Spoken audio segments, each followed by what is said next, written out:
amigos! Estamos de volta para conversar muito com você. Aliás, fique à vontade para participar do nosso programa. Hoje a gente está discutindo aqui quais os possíveis erros que os pais cometem que podem até afastar os seus filhos adolescentes. E o nosso amigo, o Dr. Williams, ele está tirando todas as dúvidas porque ele é médico ebiatra, especialista em cuidar do seu filho adolescente. E ele está aqui tirando as nossas dúvidas e está sendo bem bacana esse papo. A gente vai até para o Face agora, Gleice, que achei interessante essa pergunta que você falou. Isso, tem uma pergunta muito interessante aqui do Ederson Santiago. Ele disse aqui na opinião dele que muitas vezes os pais pecam por tratar os filhos diferente.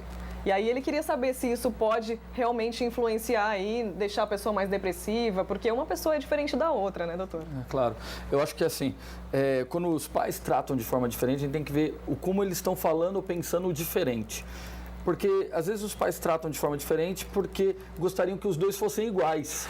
Então você trata um diferente porque você quer repetir a mesma coisa que está sendo feita pelo seu filho mais velho, de repente, ou por aquele filho que você tem uma certa preferência. Alguns vão dizer, não tem preferência. Com certeza, o amor talvez seja o mesmo, mas algumas coisas te aproximam mais, né?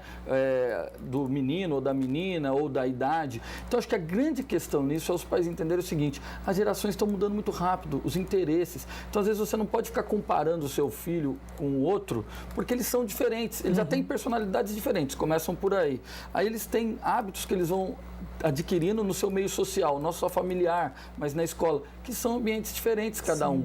E aí o que acontece? A gente tem que respeitar as diferenças. Às vezes os pais não respeitam essas diferenças e forçam situações para que tudo se repita, porque é muito mais tranquilo se tudo se repetir, mais fácil, eu já sei como lidar. Então eu tenho que respeitar isso e principalmente quando há uma diferença muito grande de idade, se torna muito mais evidente. Então os pais têm que saber lidar com isso, saber lidar com as diferenças e saber que não dá para repetir tudo de um filho no outro. E isso é tão lindo, né? O doutor falando isso é tão bacana, você como pai ou mãe, poder descobrir a personalidade daquela pessoinha que saiu de você, que está crescendo, virando um ser humano com opinião. Isso é muito bacana.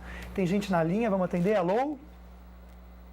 Alô, boa tarde. Boa tarde. Quer falar o nome? Fica à vontade, linda. Meu nome é Roberta. Oi, Roberta. Pode fazer a sua pergunta. Eu tenho observado que os pais têm concedido demais.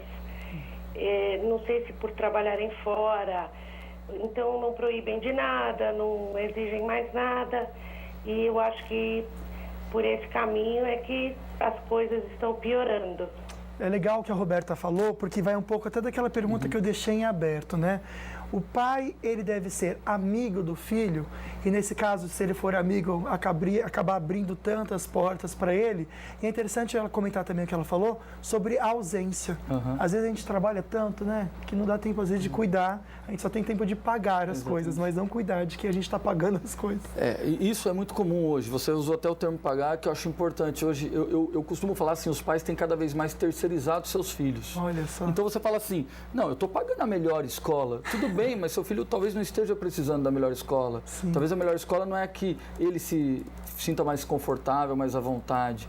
Então, claro, infelizmente, socialmente, a gente precisa cada vez mais estar no mercado de trabalho, o pai, a mãe, mudou um pouco a rotina da família. Mas o que vai acontecer? A gente tem que aproveitar os momentos em que a gente está junto. E aproveitar o momento de estar junto é saber que eu tenho que ser pai. Às vezes os pais se assustam quando eu falo isso numa palestra ou numa consulta, que eu falo assim, pai não é amigão, sou o melhor amigo do meu filho. Não, você tem que ser parceiro, companheiro, mas você tem que fazer o papel de pai. Senão acaba gerando uma confusão. O adolescente precisa do limite, nem ela falou. Ela falou, eu acho que falta limite. Eu também acho.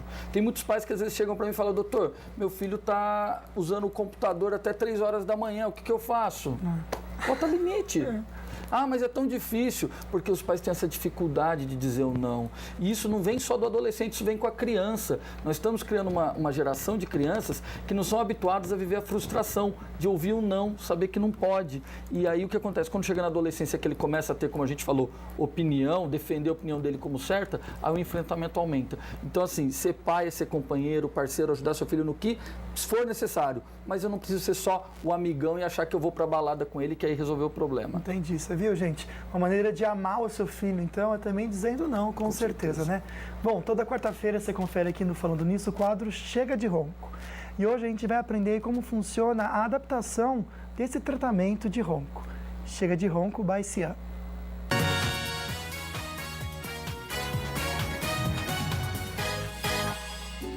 Boa tarde, Solange. Boa tarde, Lucas. Boa tarde a todos. Hoje estamos aqui com a dona Dalva, já na sua fase de tratamento. Lembrando a vocês que existem diversos tipos de tratamento para ronco e apneia, que envolvem desde orientações simples, como higiene do sono, perda de peso, até cirurgias e diversos tipos de aparelho. No caso dela, optamos por um aparelho chamado CPAP. Vocês vão ver imagens a seguir com a nossa fonoaudióloga, a doutora Kellen, fazendo a adaptação deste aparelho nela. E após algumas semanas, mostraremos a todos como ela estará se sentindo. Olá, eu sou a Kellen Salgado, eu sou fisioterapeuta, trabalho com adaptação de CPAP para os pacientes de ronco e apneia. O que é um CPAP? O CPAP é um equipamento que pega o ar do ambiente, pressuriza e manda para uma máscara.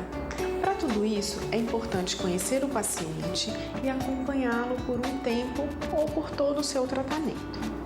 Por exemplo, uma máscara ela tem que estar bem adequada para ela não ter vazamentos à noite. O CPAP tem que estar trabalhando numa pressão certa. E além disso, a gente tem também algumas opções, como o cartão de memória, que vai gerar um registro de dados, e o umidificador, que gera um pouco mais de conforto por não deixar o ar entrar tão seco e ressecar toda a via aérea. No caso da dona Dalva, ela teve uma dificuldade para o uso do CPAP por não ter esse acompanhamento. O equipamento estava trabalhando com a pressão errada, a máscara não estava bem ajustada.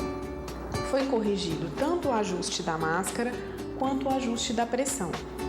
Além disso, tivemos também a inclusão do umidificador, onde gera bastante conforto e a gente espera agora para frente ela tenha boas noites de sono e sem apneia. Uma boa tarde a todos. Olha que delícia, né? A gente vê todo esse tratamento tão pertinho da gente. Deixar um beijo especial para todo mundo da Clínica Cian e também a doutora Rose Marçal, que é a nossa amiga e está sempre acompanhando aqui o nosso programa e também sempre trazendo informação. A gente já vai para o último comercial já. Gente, tá passando muito rápido, tá chovendo perguntinha aqui, não tô gostando disso não, tá voando esse tempo. Bom, mas você ainda pode mandar sua pergunta aqui, eu vou pegar seu recadinho e você ainda concorre a 10.000 Net Points, que pode concorrer à viagem, pode adquirir um monte de produtos, então continua participando, hein?